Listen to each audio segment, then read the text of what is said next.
존귀한 자들이니 나의 모든 즐거움이 그들에게 있도다. 다른 신에게 예물을 드리는 자는 괴로움이 더할 것이라. 나는 그들이 드리는 피의 전제를 드리지 아니하며 내 입술로 그 이름도 부르지 아니하리로다. 여호와는 나의 산업과 나의 잔의 소득이시니 나의 분깃을 지키시나이다. 내게 줄로 재어준 구역은 아름다운 곳에 있으며 나의 기업이 질로 아름답도다. 나를 훈계하신 여호와를 송축할지라 밤마다 내 양심이 나를 교훈하도다.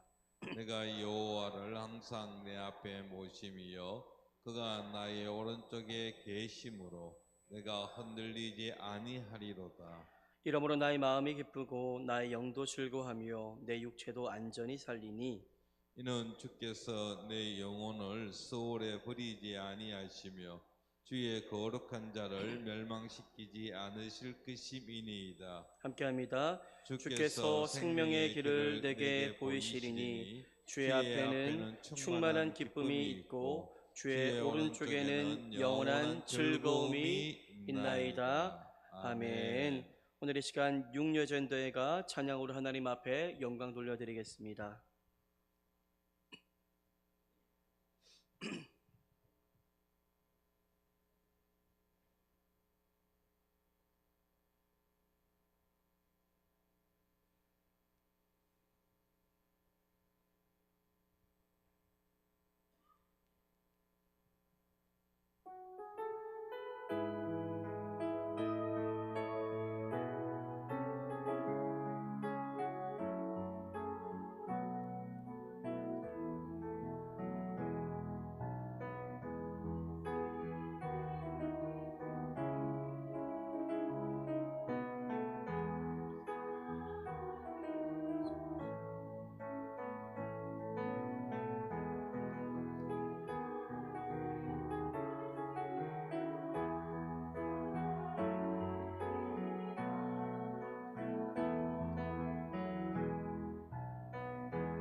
하나님 앞에 영광의 박수 드립니다. 귀한 찬양 감사합니다.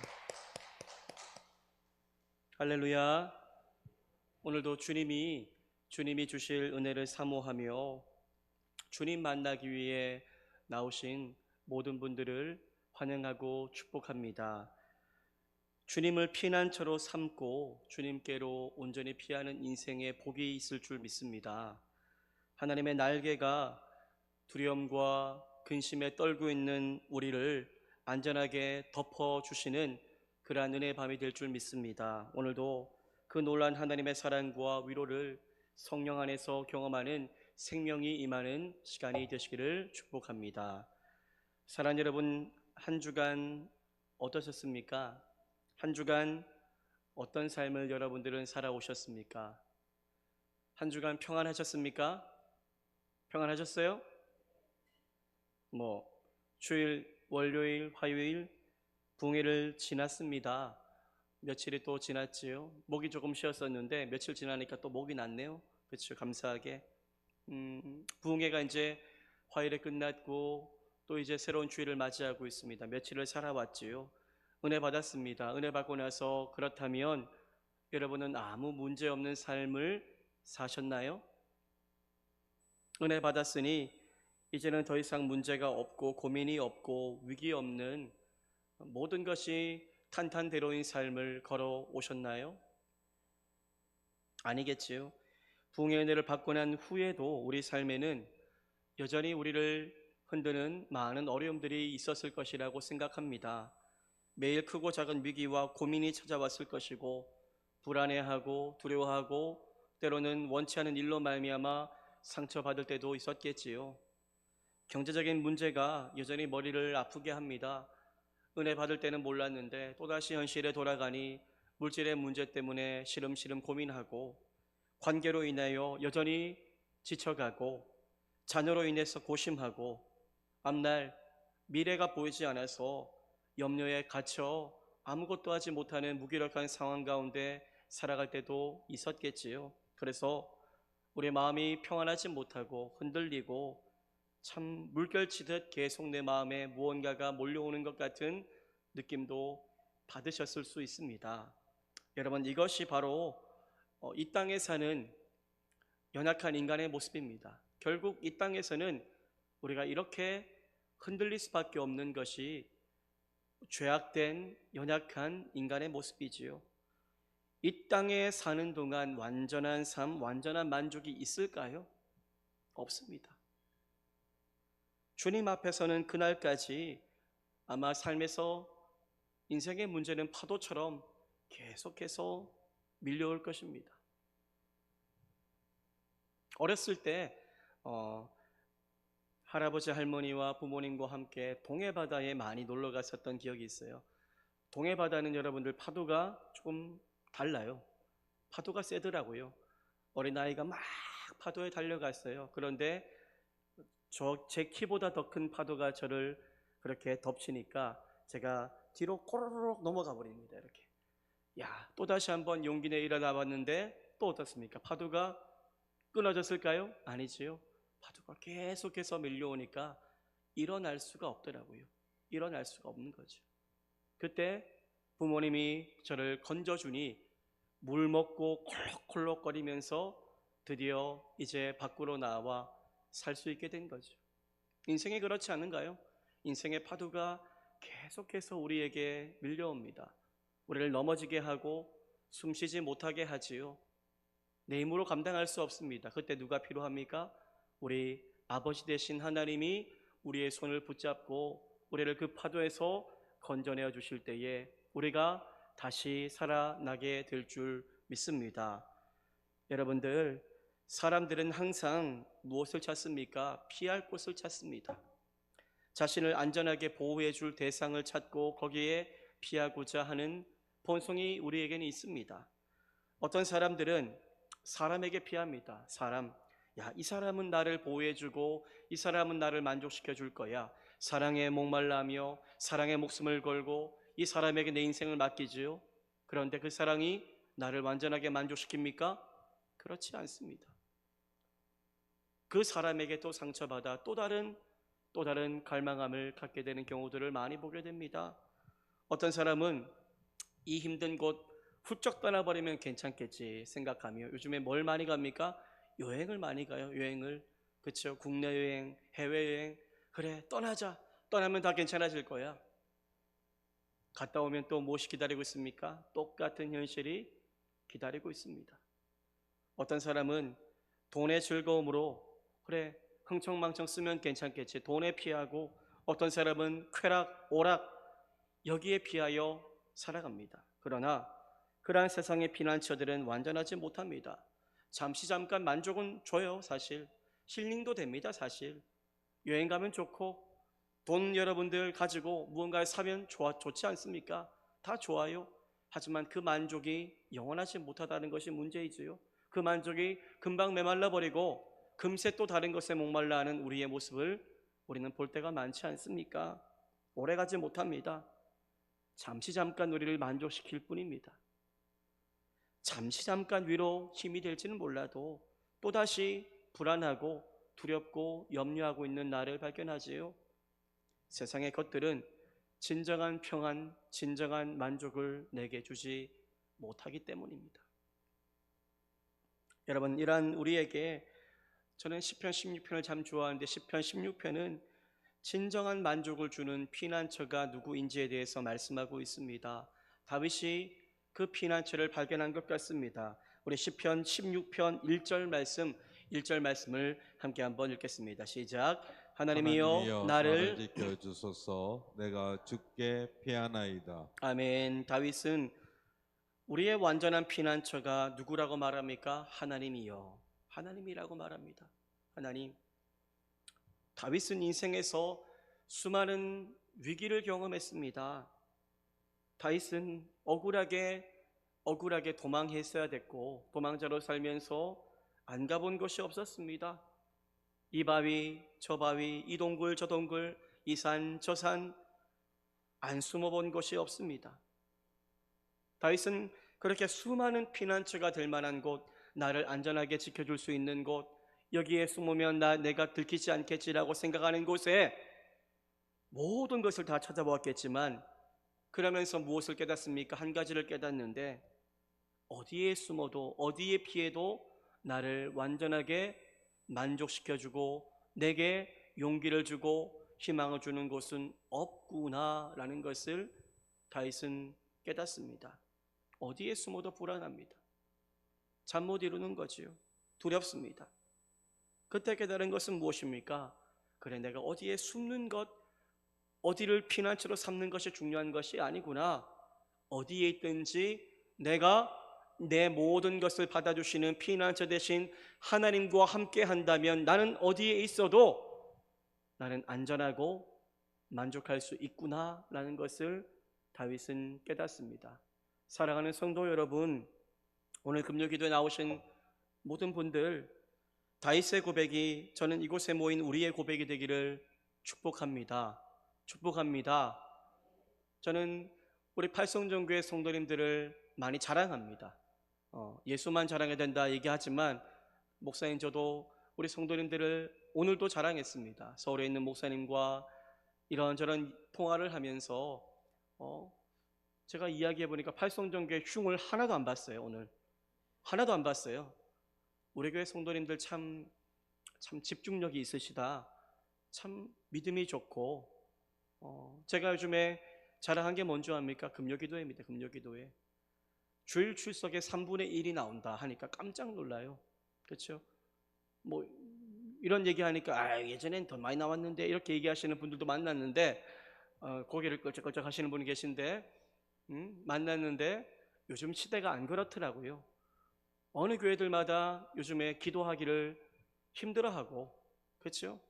모이지를 않아요. 모이지 않으니까 목사도 동력이 떨어져 기도회를 없애는 경우도 많고 수요예배 드리고 기도회 한번 하지 라고 여기며 금요기도회가 사라지는 교회들이 너무나도 많습니다.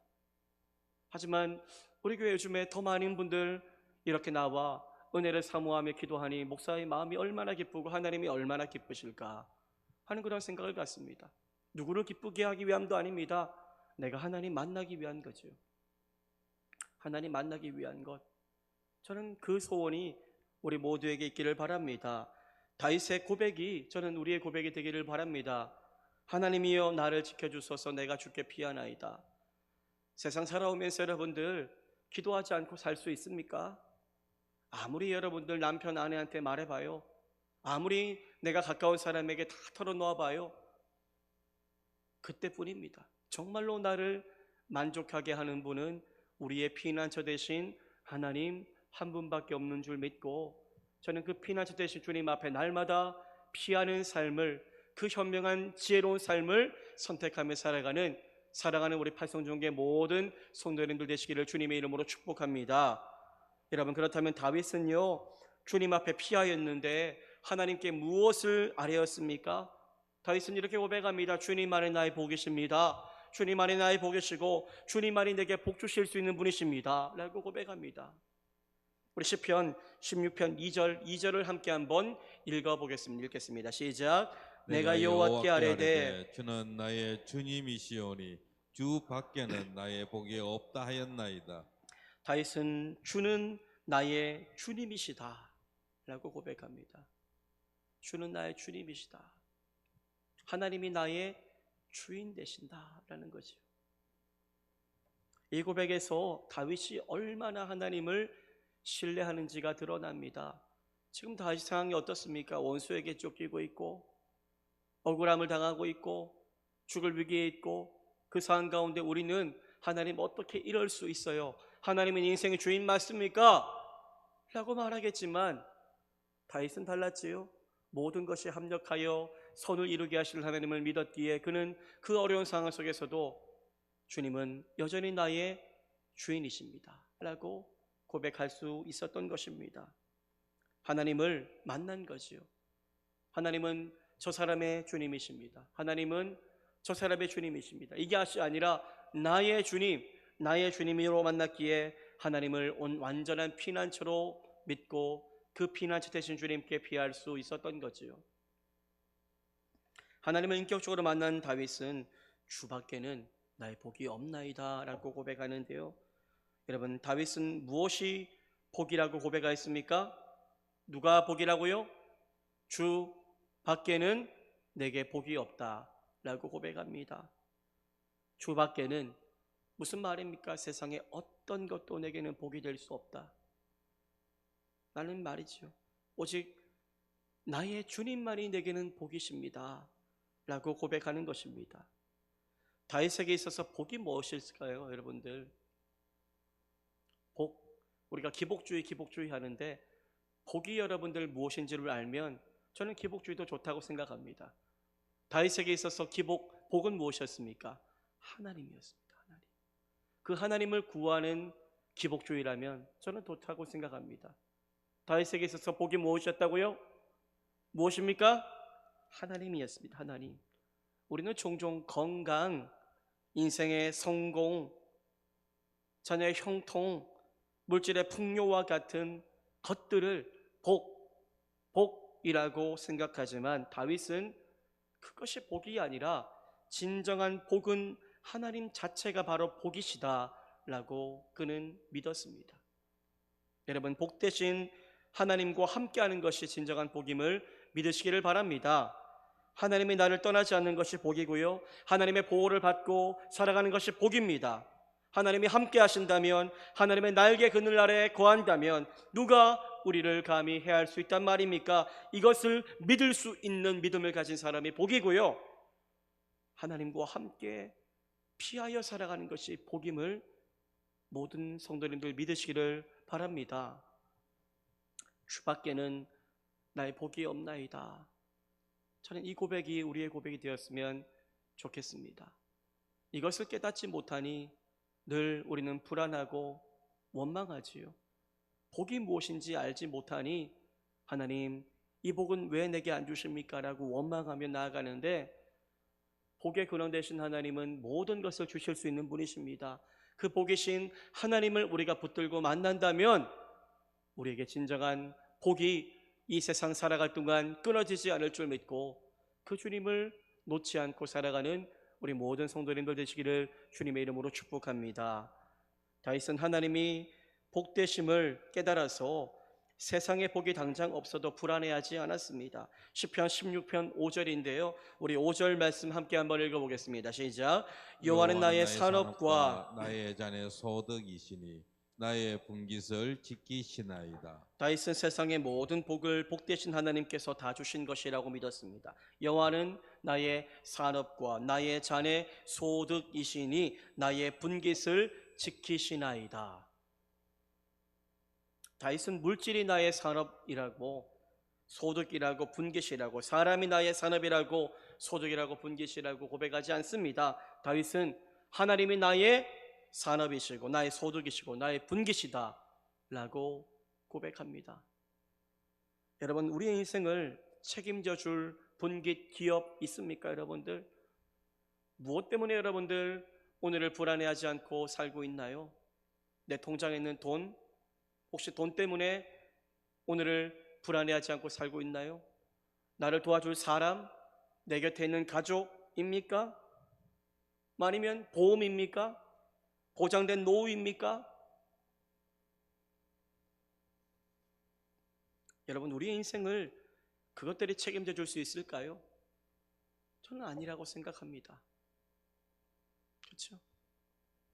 IMF 때 여러분들 어떤 일을 경험했습니까? 은행은 여러분들 믿었지요? 은행을 믿었는데 은행이 문을 닫고 은행에서 돈을 찾지 못하는 그러한 일들이 일어난 것을 보면서 이 세상 어떤 것도 우리에게 분깃이고 산업이고 기업이 될 수 없다는 것을 우리가 경험하지 않았습니까? 우리의 인생을 책임져 줄 기업은 세상에 없습니다. 오직 주님 한 분밖에 없는 줄 믿으시기를 바랍니다. 하나님이 함께하지 않으신다면 내가 믿고 있는 세상의 것들 내가 다 꽉 붙잡고 있어도 그것이 나를 완전한 길로 인도할 수 없습니다.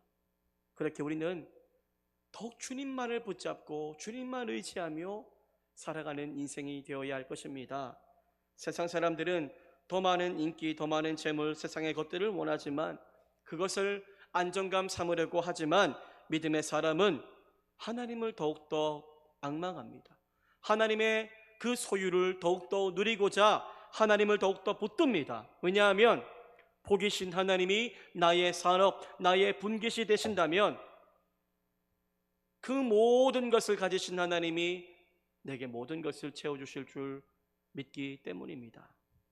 다윗은 여러분들, 그런데 사실 당시 복이라고 할 수 있는 상황을 경험하지 못한 채 살고 있었습니다. 원수들의 공격이 날마다 이어졌고 흔들리는 현실 가운데 불안해하는 삶이 많았고 복이 달아난 것 같은 고달픈 삶을 살고 있었지요.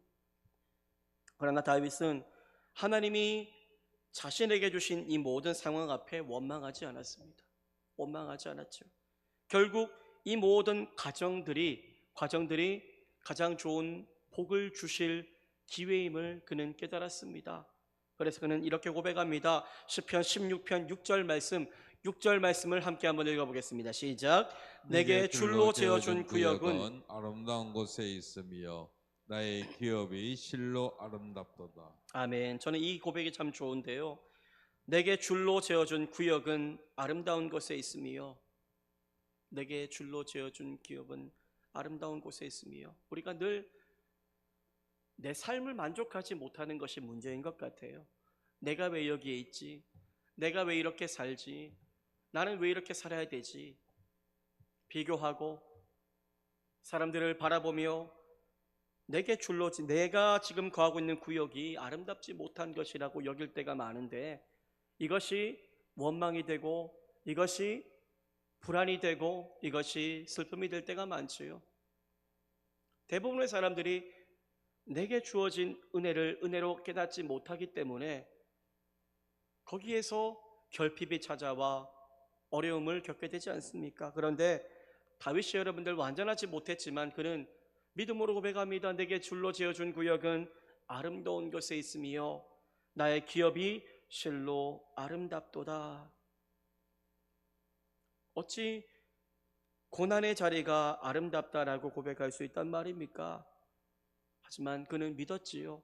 이 고난이 끝이 아님을 믿었기 때문에 그는 장차 미래에 복 주실 하나님을 믿었기 때문에 하나님의 기업을, 은혜를 의심하지 않았습니다. 나의 기업이 실로 아름답도다라고 고백할 수 있었던 거죠. 여러분, 다윗처럼 현실 앞에서 불평하지 말고 믿음을 가지고 내게 주어진 이 구역이 아름답다라고 고백하며 살아갈 수 있는 은혜가 있으시기를 바랍니다. 하나님이 함께 하신다면 어떠한 상황이라도 아름답습니다. 믿으십니까? 믿으십니까? 하나님이 줄로 지어준 내 삶이 가장 아름다운 삶임을 기억할 때에 하나님은 진정 더욱더 아름다운 복을 우리에게 내려 주실 것입니다. 시편 16편 8절을 우리 함께 한번 읽어보겠습니다. 시작. 내가 여호와를 항상 내 앞에 모심이요 그가 나의 오른쪽에 계심으로 내가 흔들리지 아니하리로다. 아멘. 다윗이 참 내게 줄로 지어진 구역이 아름답다라고 고백할 수 있었던 것은 어떤 믿음이 있었기 때문입니까? 하나님이 항상 내 앞에 있음을 믿고 그가 내 우편에서 나를 도와주신 것을 믿어 의심치 않았기 때문입니다. 여러분, 하나님이 여러분 앞에 계십니다. 믿으십니까? 하나님이 여러분들 앞에 계심을 믿으시기를 바랍니다. 하나님이 여러분들의 우편에서 여러분들을 도우시고 있다는 사실을 믿으시기를 바랍니다. 이 믿음을 갖고 있다면 우리는 결코 흔들리지 않은 삶을 살 것입니다. 하나님을 내 삶의 중심으로 모시고 그 하나님 의지하여 흔들리지 않는 믿음의 삶을 걸어가시기를 축복합니다. 그렇게 믿음으로 하나님 앞에 피하는 인생에게 복되신 하나님은 은혜를 주시는데요, 시편 16편 9절은 말씀합니다. 이러므로 나의 마음이 기쁘고 나의 영도 즐거워하며 내 육체도 안전히 살리니. 이러므로 나의 마음이 기쁘고 나의 영도 즐거워하며 내 육체도 안전히 살리니. 하나님 앞에 피하는 인생에게 복되신 하나님은 결국 복을 주시는데요, 어떤 복을요? 마음의 기쁨과 영혼의 즐거움과 육체의 강건함을 주시는 줄 믿습니다. 우리가 바라는 세상의 복 아닙니까? 마음이 기쁜 것, 영혼이 즐거워하는 것, 육체가 안전히 사는 것, 여러분들이 사실 구하고 있는 복이지 않습니까? 대부분의 기도의 제목들 아닙니까? 이 복을 누가 주신다고요? 하나님이 주시는데 어떠한 사람에게요? 하나님을 앞에 모시고 하나님을 따라 흔들림 없이 살아가는 믿음의 인생 위에 하나님이 이러한 우리의 복을 주실 줄 믿으시기를 바랍니다. 사랑하는 성도 여러분, 다윗의 인생 평탄했기 때문에 이렇게 고백할 수 있었던 것 아닙니다. 쫓기는 날, 고통과 위기의 날, 눈물 흘린 날, 괴로운 날, 가슴이 찢어지는 날 너무나 많았지요. 그러나 그 위기 속에서 그가 무너지지 않았습니다. 무너지지 않을 수 있었던 이유는 단 한 가지입니다. 항상 다윗이 복되신 여호와 하나님 앞에 믿음으로 피했기 때문입니다. 다른 곳에 피하지 않고 무슨 일이 찾아와도 다 이해되지 않아도 하나님은 나의 주님이십니다, 나의 복이십니다 고백하며 주님께 피하였기 때문입니다. 오늘도 다윗처럼 우리가 우리의 모든 것을 맡기며 이렇게 고백하기를 원합니다. 하나님이여 나를 지켜주소서, 내가 주께 피하나이다. 이 고백으로 기도할 때에 하나님이 진정 여러분들의 피난처가 되어주시고 우리의 불안한 마음에 평강을 주시며 우리의 삶을 은혜의 복으로, 정말 이 세상에서의 또 복으로 가득 채워주실 줄 믿으시기를 축복합니다. 이 시간 우리 함께 찬양하며 함께 기도하는 시간 갖기를 원합니다. 우리의 피난처는 세상이 아니라, 물질이 아니라, 사람이 아니라 오직 하나님 한 분, 예수님 한 분밖에 없는 줄 믿습니다. 나의 피난처 예수 의지합니다. 나의 피난처 예수 의지합니다. 나의 가는 길에 거센 바람 몰아칠지라도 나의 피난처 예수, 당신만 의지합니다. 이 고백으로 우리 함께 찬양하며 함께 우리 기도하는 생명의 시간 되기를 축복합니다. 나의 피난처, 나의 피난처 예수 의지해요. 나의 피난처 예수 의지해요. 나의 피난처 예수 의지해요. 나의 가는 길에 거센 바람 몰아쳐와도 나의 피난처, 나의 피난처 예수 우리 1절 다시 한번 찬양합니다. 나의 피난처 예수 의지해요. 나의 피난처 예수 의지해요. 나의 피난처 예수 의지해요.